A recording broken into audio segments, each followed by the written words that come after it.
Chicos, disculpen por lo de recién se tildó todo. Bueno, vamos a ir al cuadro clínico de la hiperpotasemia. Como habíamos hablado de que el potasio lo que hace es, o sea, es un ion encargado de lo que es todo el potencial de acción de la célula, donde vamos a evidenciar las manifestaciones clínicas de una hiperpotasemia. Claro, en el electrocardiograma. Cuando nosotros tenemos un potasio que oscila entre 6,5 y 5,5, los cambios en el electro son mínimos. ¿Dónde vamos a fijarnos nosotros siempre? En lo que va a ser la onda T.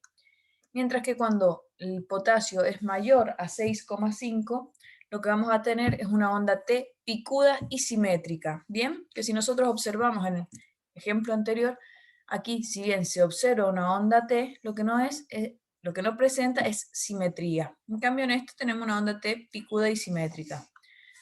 Cuando la hiperpotasemia se acentúa aún más, acercándose más hacia lo que es los 8 miliequivalentes por litro, podemos llegar a tener un aplanamiento de la onda T, una depresión del segmento ST. Pero siempre recuerden que el electrocardiograma se estudia en su conjunto. Una vez que nosotros hemos llegado o el paciente ha alcanzado una concentración de potasio mayor a 8 miliequivalentes, lo que va a presentar es un ensanchamiento del QRS, una desaparición total o un aplanamiento de la onda P, una onda R prolongada y además una T picuda y simétrica aún más elevada, por así decirlo, con mayor voltaje. Podemos llegar a tener un bloqueo de rama, perdónenme, un bloqueo cardíaco, un ensanchamiento del QRS, como habíamos dicho, y finalmente arritmias. Estas arritmias son las que si en caso de progresar la hiperpotasemia, va a llevar a un paro cardíaco por asistolia.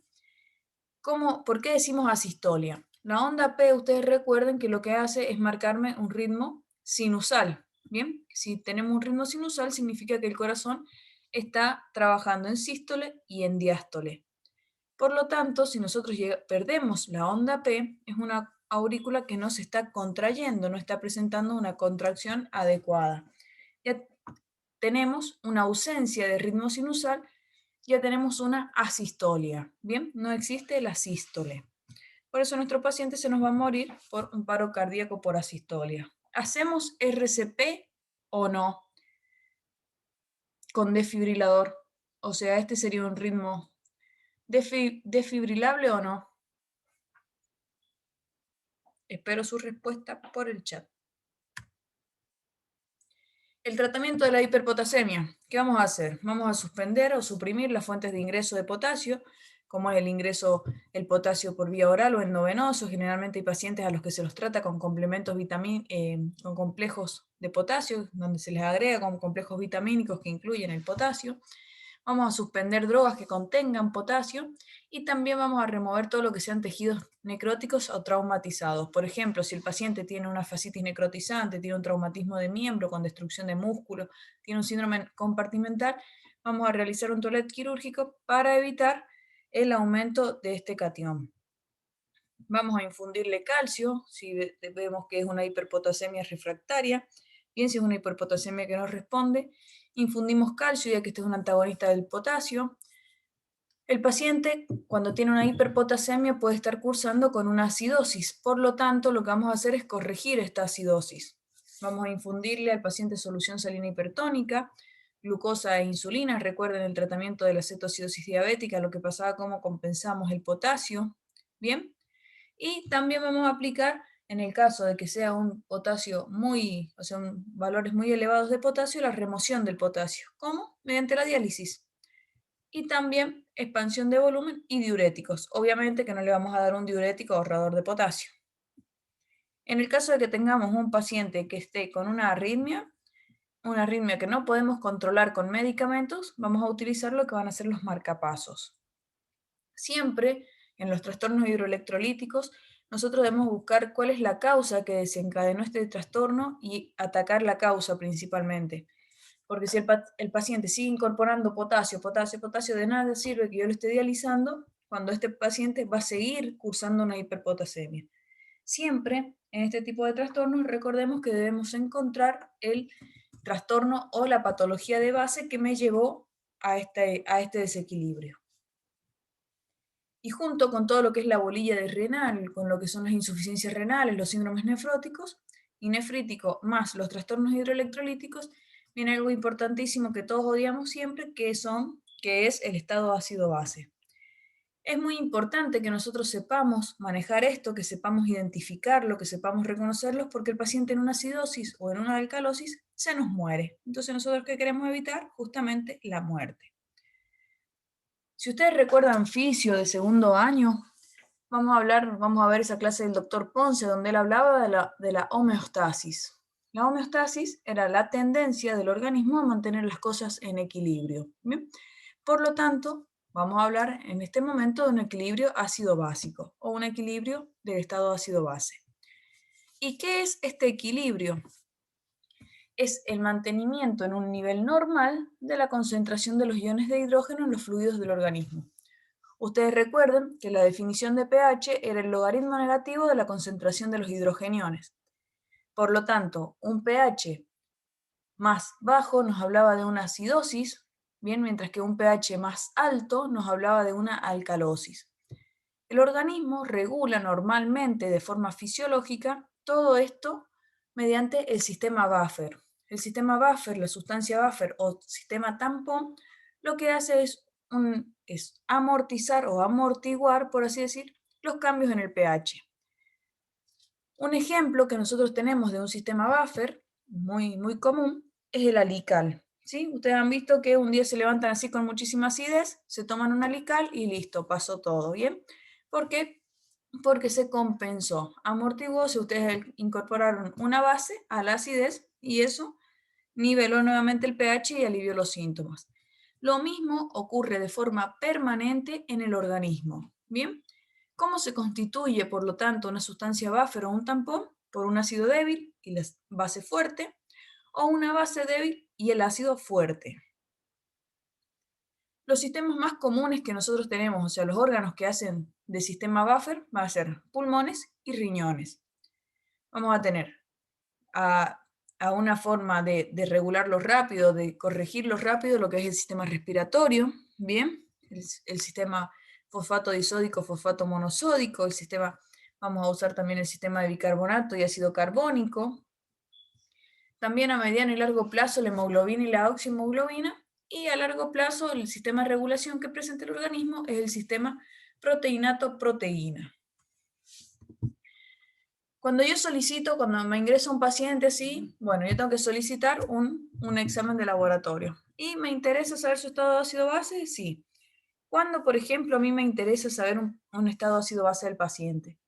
Un paciente que viene con diarrea, un paciente que viene con vómitos, un paciente que viene con un abdomen agudo, un paciente que viene con un hilio paralítico, un paciente con una cetoacidosis diabética, un síndrome hiperosmolar, un paciente con dificultad respiratoria, ¿sí? Y todos los pacientes que nosotros vayamos a ingresar al sistema de clínica médica, al servicio de internado, vamos a solicitar el ionograma y ahí vamos a pedir también el anion gap. ¿Para qué? Para conocer nosotros así el estado ácido-base del paciente. Los 4 parámetros que nosotros utilizamos para interpretar el estado ácido-base van a ser pH, presión de dióxido de carbono, el bicarbonato o ácido carbónico y el anion gap. El pH habíamos dicho que es la concentración, el logaritmo de la concentración de los hidrogeniones, y el valor normal oscila entre 7,35 y 7,45. Este es el que nos va a decir si estamos ante una acidosis o una alcalosis. Esto me habla de la gravedad del trastorno. Todos los trastornos ácido-base tienden a compensar automáticamente. Bien, si el paciente está cursando con una acidosis metabólica, ¿qué hace el organismo? Aumenta, por ejemplo, la frecuencia respiratoria para provocar una alcalosis respiratoria y compensa. Bien, lo mismo, si tiene una acidosis respiratoria, compensa mediante una alcalosis metabólica y así va compensando. El problema viene cuando el organismo no es capaz de compensar por sí solo y debemos compensarlo nosotros. Otro de los parámetros a evaluar es la presión de dióxido de carbono. Los valores normales oscilan entre 35 y 45 milímetros de mercurio y refleja la respuesta respiratoria. Cuando tenemos una hipercapnia o una hipocapnia, estamos ante valores críticos. ¿Qué significa esto? Que es un paciente que no está compensando bien. Otro de los parámetros era la medición del bicarbonato, donde vamos a medir la concentración plasmática de bicarbonato y va a reflejar los sistemas buffer, ¿bien? Si compensó o no. El valor normal 21 a 28. Luego tenemos el hiato iónico o anion gap, que es la diferencia entre los aniones y los cationes del plasma. Y este es útil en el diagnóstico, ¿por qué? Porque nosotros debemos conocer el origen del trastorno ácido-base. Los valores normales oscilan entre 8 y 12. Esto es muy importante, chicos, porque el estado ácido-base se saca mediante la extracción de sangre arterial, ¿bien? Entonces, ¿cómo pido yo esto en el hospital? Voy a solicitar gases en sangre. Hago el pedido, escribo solicito gases en sangre, ahí la enfermera o el mismo médico va, pulsa y extrae sangre de la arteria, generalmente de la arteria radial, se coloca esta sangre en una jeringa heparinizada y se la mueve un poquito y se la lleva inmediatamente al laboratorio, donde el laboratorio ya sabe que si es gases en sangre, tiene que medir pH, bicarbonato, los iones y también anion gap. ¿Qué nos interesa a nosotros del trastorno ácido-base? Los trastornos, justamente. Como habíamos dicho recién, las compensaciones es cuando el organismo compensa automáticamente. Por ejemplo, la acidosis metabólica. Por cada disminución del bicarbonato de un miliequivalente, la presión de dióxido de carbono debe disminuir 1 milímetro de mercurio. ¿Qué significa esto? Que si yo tengo un bicarbonato disminuido y tengo un dióxido de carbono aumentado, es una acidosis metabólica no compensada. Pero si yo tengo un bicarbonato disminuido y además tengo una presión de dióxido de carbono disminuida, significa que mi paciente está compensando. Lo mismo pasa con la alcalosis metabólica. Cada aumento, cada miliequivalente que aumenta el bicarbonato, ¿qué pasa con la presión de dióxido de carbono? Debe aumentar 0,7 milímetros de mercurio. Eso significa que va compensando. De la misma forma, la alcalosis respiratoria y la acidosis respiratoria. Y vamos a ver ahora lo que es la acidosis respiratoria. La acidosis respiratoria se relaciona con la retención de dióxido de carbono secundaria a una disminución de la ventilación alveolar. ¿Cómo vamos a compensar, por lo tanto, la acidosis respiratoria? Con la retención renal de bicarbonatos y con la excreción de sales de ácido y también el aumento en la formación de amoníaco. Estos tres son los mecanismos compensadores de la acidosis respiratoria. ¿Cuáles van a ser causas de acidosis respiratoria? Depresión del centro respiratorio y las neumopatías. ¿Por qué las neumopatías? Una neumonía, ustedes saben que es un síndrome de condensación, por lo tanto cumple con un parámetro o con un patrón expiratorio de tipo restrictivo. Entonces, ¿qué pasa? El paciente ingresa oxígeno, pero no puede eliminar el dióxido de carbono, ¿bien? Es un paciente que tiene una bradipnea, es un paciente que hace secuestro de aire, un paciente que secuestra, por lo tanto, dióxido de carbono. Al aumentar este dióxido de carbono, ¿qué pasa? Aumenta la acidosis y, por lo tanto, la acidosis respiratoria. Entre los trastornos respiratorios también tenemos, por otro lado, y totalmente contrario a esto, lo que es la alcalosis respiratoria, donde las causas van a ser, muy por el contrario, una hiperventilación por aprensión o dolor o una crisis histérica. Ustedes han visto que cuando una paciente está histérica hace... Bueno, ¿qué pasa? Incorpora oxígeno, pero elimina muy rápido el dióxido de carbono. Por lo tanto, disminuye el dióxido de carbono, dando una alcalosis.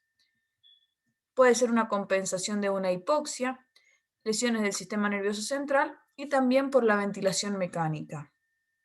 Cualquier cosa, cualquiera de estas razones o de estos factores que provoquen una disminución rápida de la presión de dióxido de carbono arterial va a provocar también un aumento del pH. Si aumenta el pH, es alcalosis.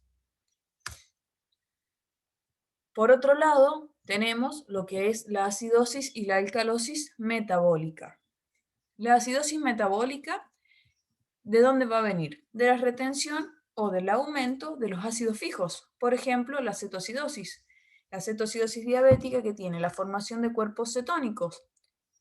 La formación de los cuerpos cetónicos eran ácidos.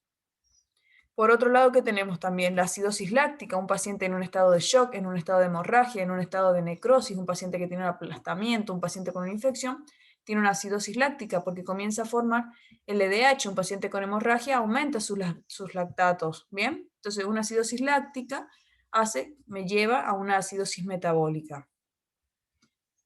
Esas como causas, en el caso de las ganancias de los ácidos. Si nosotros tenemos pérdidas de base, como es la diarrea, ¿sí? Lo que vamos a tener también es una acidosis metabólica. ¿Y por qué? Porque si perdemos bases, ¿qué pasa con los ácidos? Aumentan. Ustedes recuerden que esto está empatado. Los ácidos y las bases están iguales, por así decirlo. Si disminuyen las bases, no es que aumentan los ácidos, pero es que es como que se mantiene más alto o va a predominar el valor de los ácidos. Por eso vamos a tener una acidosis metabólica. Causas, por ejemplo, la diarrea, una fístula del intestino delgado, una insuficiencia renal, con la incapacidad de la reabsorción del bicarbonato, o sea que el paciente está perdiendo el bicarbonato. ¿Y cómo se va a compensar esta acidosis metabólica? Si es acidosis metabólica, se va a compensar con una alcalosis respiratoria. Por lo tanto, el paciente va a comenzar a aumentar la respiración, ¿sí? Hace un aumento de la frecuencia respiratoria y respiraciones más profundas. ¿Para qué? Para comenzar a disminuir la presión de dióxido de carbono. Entonces, disminuye el dióxido de carbono, que es un ácido, y se va a ir compensando con la falta de las bases. El otro trastorno, en el caso del metabólico, es la alcalosis. ¿Y cómo va a surgir la alcalosis? Ya sea como la pérdida de ácidos o la ganancia de bases. ¿Y la base cuál es? El bicarbonato. El pH y la concentración plasmática de bicarbonato van a ser altas. ¿Y cómo vamos a compensar una alcalosis metabólica? Con una acidosis respiratoria. Perdón, una alcalosis metabólica, sí, se hace con una acidosis respiratoria. Pero ¿qué pasa? La alcalosis metabólica es un proceso más lento, por lo tanto los mecanismos que van a intervenir en la compensación de la alcalosis metabólica son los mecanismos a mediano y largo plazo. Esto es la acidosis metabólica mediante las funciones tubulares del riñón con la hemoglobina y la oxihemoglobina. Y ahí va a comenzar a compensar. El tratamiento de todos los trastornos de ácido base siempre es la causa desencadenante. Yo no puedo tratar una acidosis metabólica, por ejemplo, sin haber tratado previamente la cetoacidosis diabética. Yo no puedo tratar una acidosis metabólica sin haber tratado previamente una hemorragia. ¿Sí? Entonces nosotros tratamos la causa desencadenante y el organismo solo comienza a compensar. Y a partir de ahí, una vez que comienza a compensar, nosotros vamos a ver, le falta un poquito de bicarbonato, le sobra bicarbonato, le pongamos más suerito, le pongamos insulina, le pongamos glucosa, ¿sí? Así lo vamos a ir compensando. Lo fundamental siempre es reconocer el trastorno de base y a partir de ahí actuar en consecuencia. Y un resumen como para reconocer rápidamente si estamos frente a un trastorno de respiratorio o metabólico, acidosis o alcalosis, es este cuadrito. Ya pasamos a la diapo anterior. Nosotros cuando solicitamos gases en sangre, lo primero que vamos a pedir, lo primero que vamos a ver es el pH, ¿sí? Un pH menor a 7,35 ya nos habla de acidosis. ¿Qué es lo segundo que miramos? El bicarbonato. Si el bicarbonato está disminuido, acidosis metabólica. Pero si tenemos un pH menor a 7,35 con un aumento del dióxido de carbono, ¿dónde está el problema? A nivel respiratorio, acidosis respiratoria. Por el contrario, si tenemos un pH mayor a 7,45, ya sabemos que esto es alcalino, alcalosis. Vamos a mirar nuevamente el bicarbonato y la presión de dióxido de carbono. Si el bicarbonato está aumentado, alcalosis metabólica. Si el dióxido de carbono está disminuido, es una alcalosis respiratoria. Pero si tenemos un pH normal, puede ser que tengamos trastornos mixtos, ¿bien? O que se esté compensando. Y ahora bien, ¿Cómo nosotros vamos a localizar o vamos a identificar la causa? Y si no es evidente, si yo no estoy viendo que mi paciente viene con una cetoacidosis diabética, bueno, vamos a ver el anión GAP. El anión GAP lo que es, o sea, es un valor que nos permite ver y considerar el valor existente de todos los iones no medibles del organismo. Por lo tanto, se lo define como la concentración de sodio menos la suma de la concentración de bicarbonato más el cloro. El valor normal es de 12 miliequivalentes, oscilando entre 8 y 16. ¿Sí? Ese es el valor normal y es el que me va a llevar a pensar en una causa o en la otra. Pero más que nada lo que nos interesa siempre es que una vez que nosotros hayamos reconocido la causa que nos ha provocado esta descompensación, este trastorno del estado ácido-base, nosotros comencemos a solucionarlo y sigamos pidiendo gases en sangre para ver si nuestro paciente mejora o no. ¿Puedo pedir gases en sangre cada 2 horas? Sí, sí puedo. ¿Puedo pedir gases en sangre cada 6 horas? Sí, por supuesto. Bien, es un método cruento, va a ser incómodo para el paciente y doloroso, pero lo importante es que nosotros logremos manejarlo correctamente partiendo desde el trastorno principal o desde la patología de base del paciente.